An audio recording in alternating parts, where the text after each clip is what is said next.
Houston has faced many changes as the political environment shifts. A category of people who have witnessed the numerous changes that affected their lives directly are refugees. Whether it be the number of families admitted and resettled, or the amount of aid and assistance they receive, it is ever in fluctuation.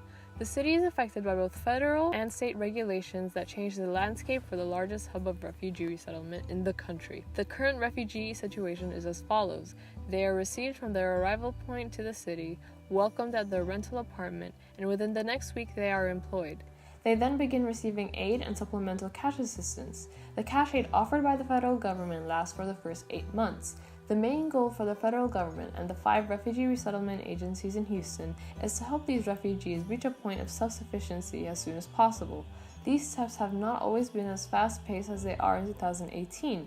Since the Refugee Act of 1980, many reforms and regulations have been placed by the federal and state government that impose on Houston and its nonprofit organizations to continually adjust and reacclimate.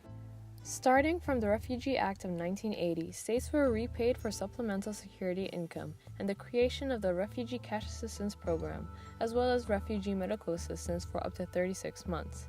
In 1982, cash and medical assistance were cut to 18 months, and states were reimbursed for any funds given in the remaining 18 months, up to 36 months. In 1986, cuts were reinstated, and the support period was reduced to 31 months in an effort to minimize dependency rates. In 1989, cash and medical assistance were cut to 12 months, and by 1995 to 8 months. The resettlement and placement period was decreased from 90 days to 30 days. Not only was the support period for the refugees reduced, but the funding priorities shifted over time. The federal government has been increasingly inclined to find employment for these families as soon as they arrive to the city.